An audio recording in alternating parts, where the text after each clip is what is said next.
പ്രിഫി സ്റ്റഡിയുടെ മറ്റൊരു വീഡിയോ ലെസണിലേക്ക് ഏവർക്കും സ്വാഗതം. ഇന്ന് നമ്മൾ ഡിസ്കസ് ചെയ്യാൻ പോകുന്ന ടോപ്പിക്ക് +2 ഫിസിക്സിലെ 7ാമത്തെ ചാപ്റ്ററായ ഓൾട്ടർനേറ്റിംഗ് കറണ്ടിലെ AC voltage apply to a capacitor എന്ന് പറയുന്ന ടോപ്പിക്കാണ് ഇന്നത്തെ വീഡിയോയിലൂടെ നമ്മൾ ഡിസ്കസ് ചെയ്യാൻ ഉദ്ദേശിക്കുന്നത്. അപ്പോൾ നമുക്ക് നേരെ വീഡിയോയിലേക്ക് കടക്കാം.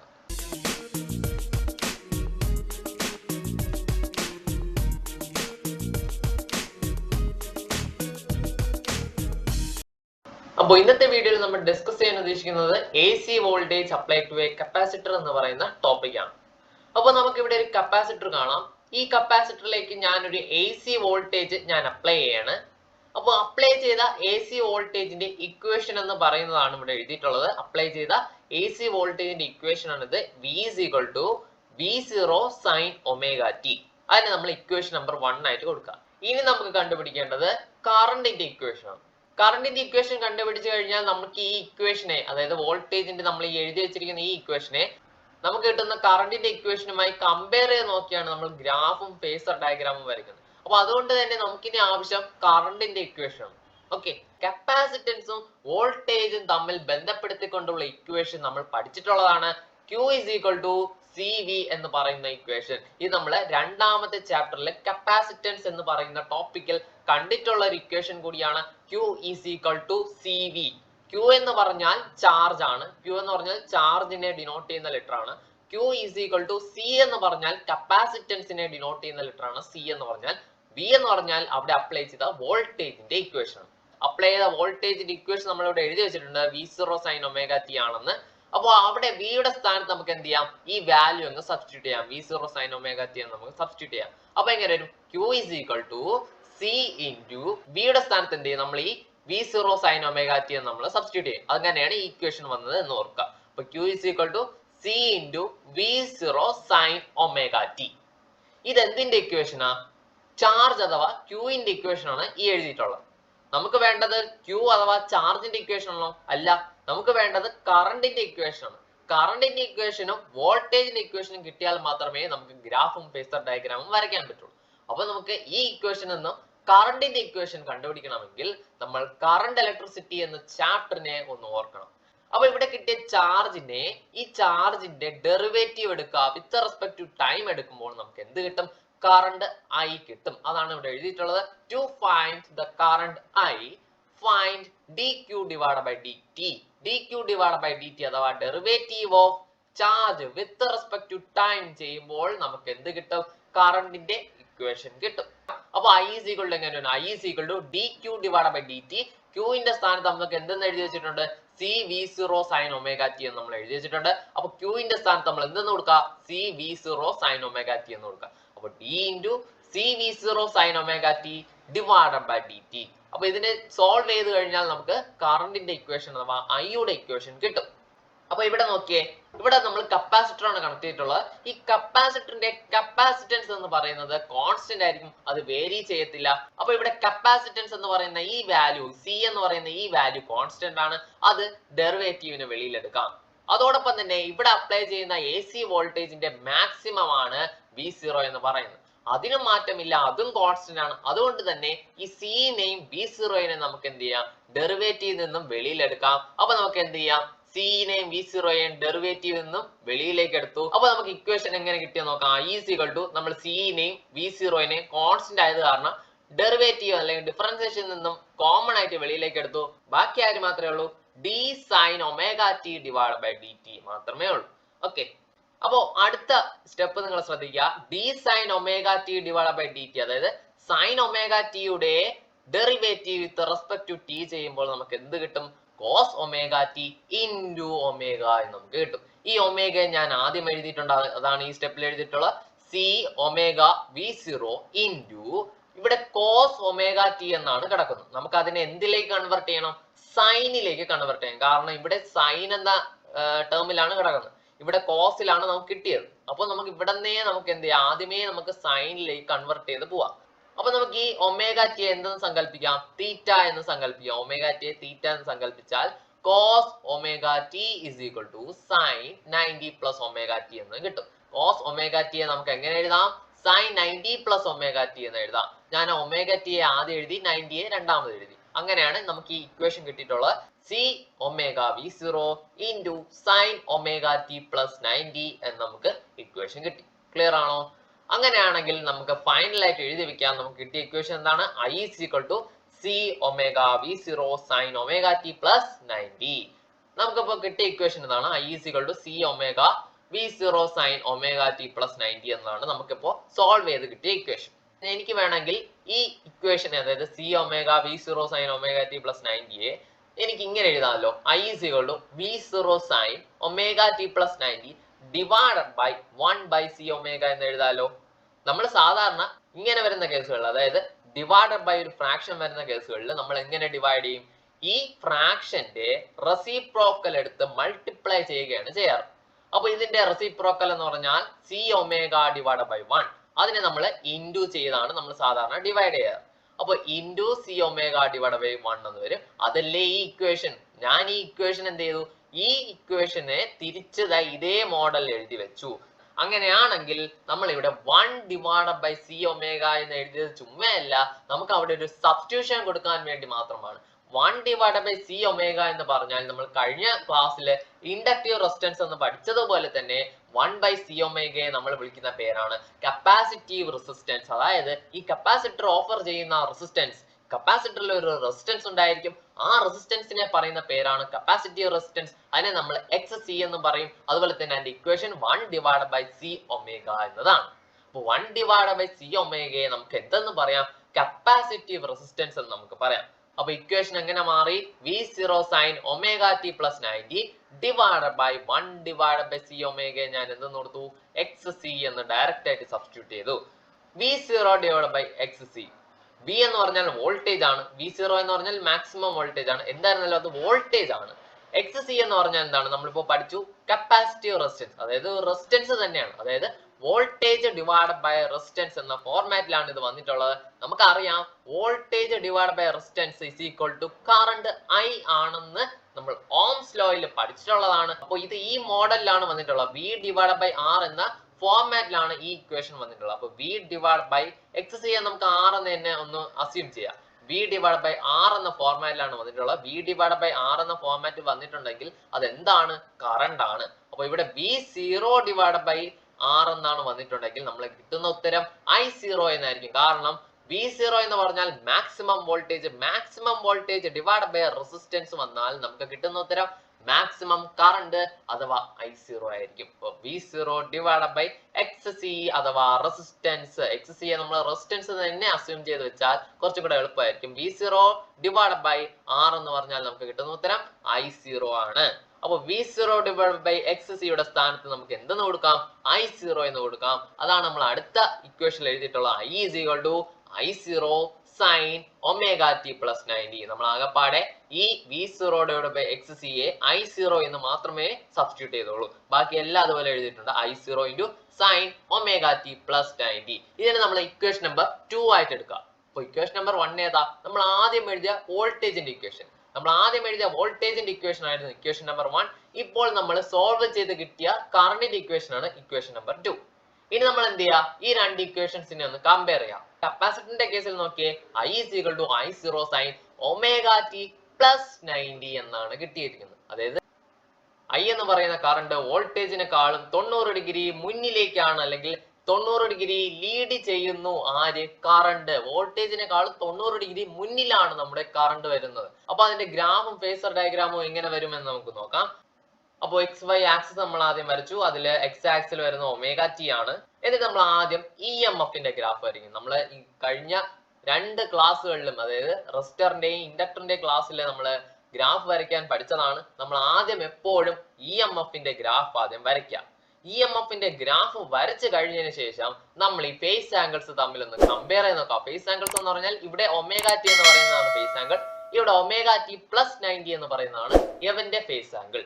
രണ്ട് ഫേസ് ആംഗിൾസും തമ്മിൽ ഒന്ന് കമ്പയർ ചെയ്ത് നോക്കാം. നമ്മൾ ആദ്യം ഇ എം എഫിന്റെ വരച്ചു കഴിഞ്ഞു. നമുക്കിനി വരയ്ക്കേണ്ടത് കറണ്ടിന്റെയാണ്. കറണ്ടിന്റെ ഫേസ് ആംഗിൾ നോക്കുമ്പോൾ നമുക്ക് മനസ്സിലാവും ഒമേഗ ടി പ്ലസ് 90, ഇവനേക്കാളും 90 കൂടുതലാണ് നമ്മുടെ കറണ്ട്.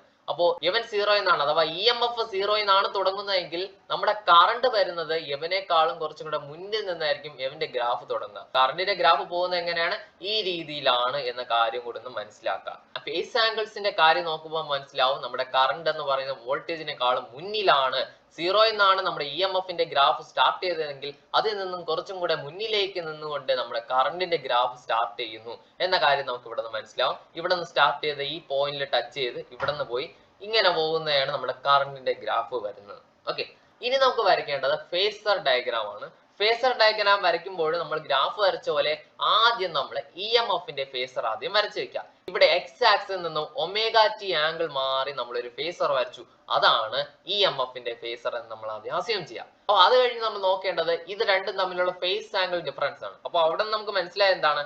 ഐ എന്ന് പറയുന്ന കറണ്ട് വോൾട്ടേജിനെക്കാളും 90 ഡിഗ്രി മുന്നിലാണ്. അപ്പൊ എങ്ങനെ വരയ്ക്കും? നമ്മള് ഇവിടെ നിന്ന് 90 ഡിഗ്രി മാറിയായിരിക്കും നമ്മുടെ കറണ്ടിന്റെ ഫേസർ വരുന്നത്. അപ്പൊ ഇങ്ങനെയാണ് നമ്മുടെ കപ്പാസിറ്റർ കണക്ട് ചെയ്യുമ്പോൾ ഉള്ള ഫേസർ ഡയഗ്രാം വരുന്നത്. ഇത് ഇ എം എഫിന്റെ ഫേസർ ആണ്, ഇത് കറണ്ടിന്റെ ഫേസർ ആണ്. ഇവിടെ നിന്ന് നമുക്ക് ക്ലിയർ ആയിട്ട് മനസ്സിലാവും ഇ എം എഫിനെക്കാളും 90 ഡിഗ്രി മുന്നിലാണ് നമ്മുടെ കറണ്ടിന്റെ ഫേസർ വരുന്നത്. നമ്മൾ എപ്പോഴും നോക്കേണ്ടത് ആന്റി ക്ലോക്ക് വൈസ് ഡയറക്ഷനിലായിരിക്കും. ആന്റി ക്ലോക്ക് വൈസ് ഡയറക്ഷനിലാണ് നമ്മുടെ ഫേസർ റൊട്ടേറ്റ് ചെയ്യുന്നത്.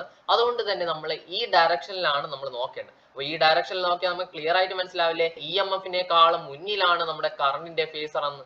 ഇ എം എഫും കറണ്ടും തമ്മിലുള്ള റിലേഷൻഷിപ്പ് മനസ്സിലാക്കാൻ വേണ്ടിയാണ് ഫേസർ വരയ്ക്കുന്നത്. ഇവിടെ നമുക്ക് ഫേസർ വരച്ചപ്പോൾ മനസ്സിലായി ഇ എം എഫ് അഥവാ വോൾട്ടേജിനെക്കാളും 90 ഡിഗ്രി ആംഗിളിന്റെ ലീഡിലാണ് നമ്മുടെ കറണ്ടിന്റെ ഫേസർ വരുന്നത് എന്ന് നമുക്ക് മനസ്സിലായി. അങ്ങനെ നമ്മൾ ഫേസർ ഡയഗ്രാം വരച്ചു, അതുപോലെ തന്നെ ഗ്രാഫിന്റെ ഡയഗ്രാമും വരച്ചു. നമ്മൾ ആ ഡെറിവേഷനിൽ കണ്ടൊരു ടേം ആയിരുന്നു കപ്പാസിറ്റി റെസിസ്റ്റൻസ് അഥവാ എക്സ് സി എന്ന് പറയുന്നത്.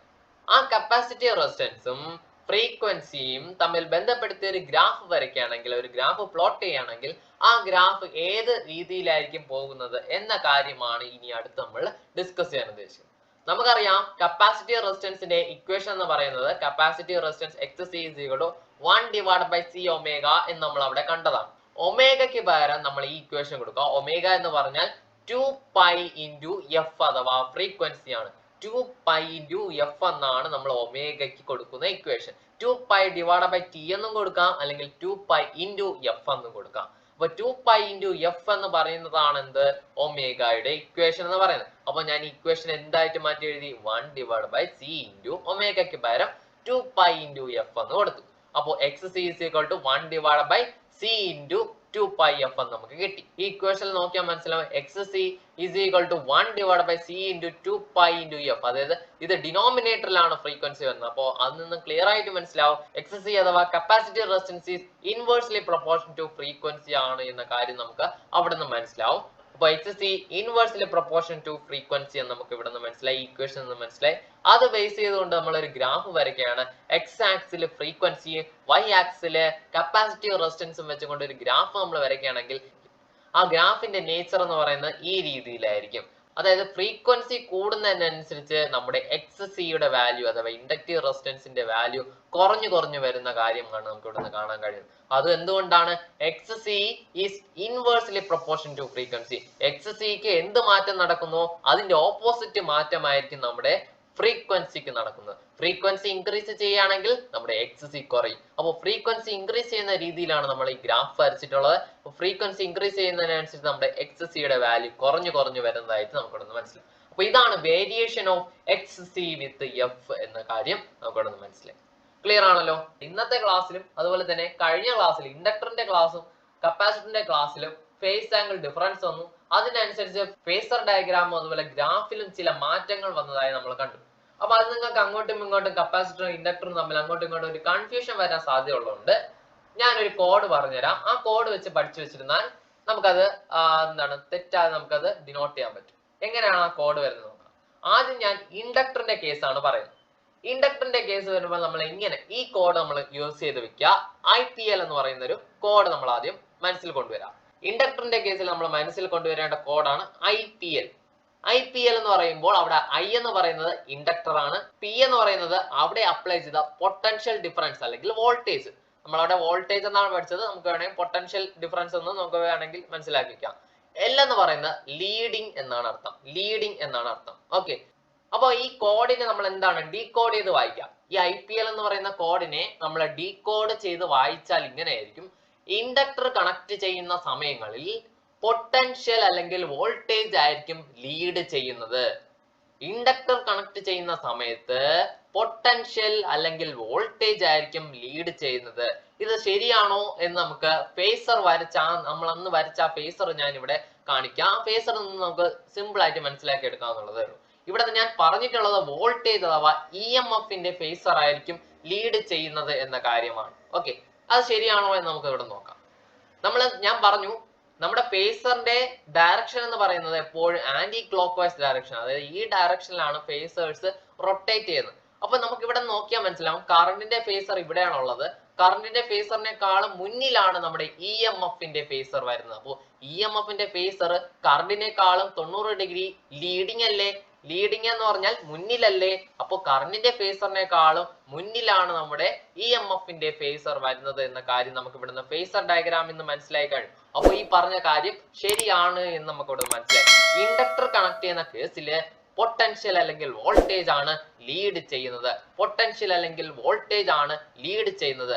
IPL I stands for inductor, P stands for potential അല്ലെങ്കിൽ voltage, L stands for leading എന്നാണ് അർത്ഥം. ഇനി അടുത്ത കപ്പാസിറ്ററിന്റെ കേസ് ആണെങ്കിലോ, കപ്പാസിറ്ററിന്റെ കേസ് ആണെങ്കിൽ നമ്മൾ അവിടെ യൂസ് ചെയ്യുന്ന code CCL. C stands for capacitor. അടുത്ത രണ്ടാമത്തെ C എന്ന് പറഞ്ഞാൽ കറണ്ട് ആണ് C എന്ന് പറയുന്നത്. L എന്ന് പറഞ്ഞാൽ നമ്മൾ നേരത്തെ പറഞ്ഞ പോലെ ലീഡിങ് എന്ന് ഉദ്ദേശിക്കുന്ന ലെറ്റർ ആണ് L എന്ന് പറയുന്നത്. അപ്പൊ നമ്മൾ ഈ CCL എന്ന് പറയുന്ന ഈ കോഡിനെ ഡീകോഡ് ചെയ്ത് വായിക്കുകയാണെങ്കിൽ നമ്മൾ എങ്ങനെ വായിക്കും? കപ്പാസിറ്ററിലാണ് നമ്മൾ AC വോൾട്ടേജ് അപ്ലൈ ചെയ്യുന്നതെങ്കിൽ അവിടെ നമ്മൾ വരയ്ക്കുന്ന ഫേസർ ഡയഗ്രാമില് കറണ്ട് ആയിരിക്കും ലീഡ് ചെയ്യുന്നത്. കറണ്ടിന്റെ ഫേസർ അല്ലെങ്കിൽ കറണ്ട് ആയിരിക്കും ലീഡ് ചെയ്യുന്നത് എപ്പോൾ കപ്പാസിറ്റർ കണക്ട് ചെയ്യുമ്പോൾ. CCL, C stands for capacitor. അടുത്ത C എന്ന് പറഞ്ഞാൽ കറണ്ട്, L എന്ന് പറഞ്ഞാൽ ലീഡ്. രണ്ടില് L എന്ന് പറഞ്ഞാൽ ലീഡിങ് എന്നാണ് അർത്ഥം. അപ്പോൾ കപ്പാസിറ്റർ കണക്ട് ചെയ്യുന്ന സമയത്ത് കറണ്ട് ആണ് ലീഡിങ്. നമ്മൾ ഇന്നത്തെ ക്ലാസ്സിൽ വരച്ച ഫേസർ ഡയഗ്രാം വെച്ച് നമുക്ക് ഇത് ശരിയാണോ എന്ന് നമുക്ക് നോക്കാം. ഇന്ന് വരച്ച ഫേസർ ഡയഗ്രാം ആണ് ഇവിടെ വരച്ചിട്ടുള്ളത്. EMFന്റെ ഫേസർ വരച്ചിട്ടുണ്ട്. നമ്മൾ ഫേസറിന്റെ ഡയറക്ഷൻ എങ്ങനെയാണ്? Anticlockwise direction. അപ്പൊ നമ്മൾ ഇങ്ങനെ ഈ ഡയറക്ഷനിലാണ് നോക്കുക. ഈ ഡയറക്ഷനിലാണ് നമ്മൾ ഫേസറിനെ നോക്കേണ്ടത്. അപ്പോൾ EMFനെക്കാളും മുന്നിലാണ് നമ്മുടെ കറണ്ടിന്റെ ഫേസർ വരുന്നത് എന്ന കാര്യം ഇവിടെ നിന്ന് ക്ലിയർ ആയിട്ട് മനസ്സിലാവുന്നുണ്ട്. അതായത് ഈ ഡയറക്ഷനിൽ നമ്മൾ നോക്കിയാൽ EMFനെക്കാളും മുന്നിലാണ് നമ്മുടെ കറണ്ടിന്റെ ഫേസർ വരുന്നത്. അപ്പൊ ഇവിടെ കറണ്ട് ആണ് ലീഡ് ചെയ്യുന്നത് എന്ന കാര്യം മനസ്സിലായി എപ്പോൾ കപ്പാസിറ്റർ കണക്ട് ചെയ്യുമ്പോൾ. അപ്പൊ നമ്മൾ ഈ 3 ക്ലാസ്സുകളിലായിട്ട് എന്തൊക്കെയാണ് നമ്മൾ പഠിച്ചത്? നമ്മൾ കപ്പാസിറ്റർ കണക്ട് ചെയ്യുമ്പോൾ ഉള്ള കാര്യമാണ് ഇന്നത്തെ ക്ലാസ്സിൽ പഠിച്ചത്. കഴിഞ്ഞ ക്ലാസ്സിൽ ഇൻഡക്ടർ കണക്ട് ചെയ്യുമ്പോൾ ഉണ്ടാകുന്ന കാര്യങ്ങളെ പറ്റി പഠിച്ചു. അതുപോലെ തന്നെ ആദ്യത്തെ ക്ലാസ്സിൽ നമ്മൾ റെസിസ്റ്റർ കണക്ട് ചെയ്യുമ്പോൾ ഉണ്ടാകുന്ന കാര്യങ്ങളാണ് പഠിച്ചത്. ഏതൊക്കെ രീതിയിലാണ് കറണ്ടിന്റെ ഇക്വേഷൻ, വോൾട്ടേജിന്റെ ഇക്വേഷൻ എന്നും കറണ്ടിന്റെ ഇക്വേഷൻ എങ്ങനെയാണ് ഡിറൈവ് ചെയ്തെടുത്തത് എന്ന കാര്യമാണ് നമ്മൾ അവിടെ നോക്കി വെക്കേണ്ടത്. ബാക്കി എല്ലാ കാര്യങ്ങളും, അതായത് ഗ്രാഫും ഫേസർ ഡയഗ്രാമും നമുക്ക് ആ ഇക്വേഷൻ കിട്ടിയ ഇക്വേഷനിൽ നിന്ന് തന്നെ നമുക്ക് ഈസി ആയിട്ട് വരയ്ക്കാൻ കഴിയുന്നതാണ്. ക്ലിയർ ആണല്ലോ? അങ്ങനെയാണെങ്കിൽ നമ്മൾ ഈ കഴിഞ്ഞ ക്ലാസ്സുകളിൽ പഠിച്ച റെസിസ്റ്റർ, കപ്പാസിറ്റർ, അതുപോലെ തന്നെ ഇൻഡക്ടർ, ഈ 3 കാര്യങ്ങളിലും നമ്മൾ കണ്ട ആ കാര്യങ്ങളൊന്നും ഞാൻ ഇവിടെ കാണിച്ചിട്ടുണ്ട്. നമ്മളെ റെസിസ്റ്ററിന്റെ കേസിൽ രണ്ടിന്റെ ഫേസ് ആംഗിൾ ഈക്വൽ ആയിരുന്നു, ω t ആയിരുന്നു. അത് വെച്ച് നമ്മൾ വരച്ച ഫേസർ ഡയഗ്രാമും ഗ്രാഫും ശ്രദ്ധിക്കുക. അതുപോലെ തന്നെ ഇൻഡക്ടറിന്റെ കേസ് വന്നപ്പോൾ ഇവിടെ ω t ആണെങ്കിൽ ω t മൈനസ് 90, അതായത് EMF അല്ലെങ്കിൽ വോൾട്ടേജ് അല്ലെങ്കിൽ പൊട്ടൻഷ്യൽ IPL, P ആണ് അവിടെ ലീഡ് ചെയ്യുന്നത് P ആണ് എന്ന് നമുക്ക് മനസ്സിലാവും. അപ്പൊ അതിന്റെ ഫേസർ ഡയഗ്രാമും ഗ്രാഫും ഒന്ന് ശ്രദ്ധിച്ച് മനസ്സിലാക്കി വെക്കുക. അതുപോലെ തന്നെ കപ്പാസിറ്ററിന്റെ കേസിൽ, കപ്പാസിറ്റർ കണക്ട് ചെയ്യുന്ന കേസിൽ അപ്പൊ രണ്ടിന്റെ ഫേസ് ആംഗിൾ നോക്കുക. ഒന്നിന് ω t, രണ്ടാമത്തേന് ω t പ്ലസ് 90, അതായത് കറണ്ട് വോൾട്ടേജിനെക്കാളും ലീഡ് ചെയ്യുന്നു. CCL കപ്പാസിറ്റർ കണക്ട് ചെയ്യുന്ന സമയത്ത് കറണ്ട് C ലീഡ് ചെയ്യുന്നു എന്നതാണ് നമുക്ക് മനസ്സിലാവുന്നത്. ഫേസർ ഡയഗ്രാമും ഗ്രാഫും ശ്രദ്ധിച്ച് മനസ്സിലാക്കുക. EMFന്റെ അതല്ലെങ്കിൽ വോൾട്ടേജിന്റെ ഫേസറിനെക്കാളും മുന്നിലായിരിക്കും നമ്മുടെ കറണ്ടിന്റെ ഫേസർ വരുന്നത് എപ്പോൾ കപ്പാസിറ്ററിന്റെ കേസിൽ. അപ്പോൾ ഈ 3 കാര്യങ്ങളാണ് നമ്മൾ കഴിഞ്ഞ ഈ 3 വീഡിയോകളായിട്ട് ചെയ്തിട്ടുള്ളത്. അപ്പോൾ ഇത്രയും കാര്യങ്ങൾ മനസ്സിലായി എന്ന് വിശ്വസിക്കുകയാണ്. ഈ വീഡിയോ നിങ്ങൾക്ക് ഇഷ്ടമായിട്ടുണ്ടെങ്കിൽ ലൈക്ക് ചെയ്തേക്കുക. എന്റെ ചാനൽ നിങ്ങൾ സബ്സ്ക്രൈബ് ചെയ്യാത്തവരാണെങ്കിൽ ഉടൻ തന്നെ സബ്സ്ക്രൈബ് ചെയ്യുക. അടുത്തുള്ള ബെൽ ഐക്കൺ കൂടി ഒന്ന് എനേബിൾ ചെയ്ത് വെച്ചാൽ തുടർന്ന് ഞാൻ അപ്ലോഡ് ചെയ്യുന്ന വീഡിയോസ് നിങ്ങൾക്ക് നോട്ടിഫിക്കേഷൻ ബാർ ലഭിക്കുന്നതായിരിക്കും. Okay, thank you.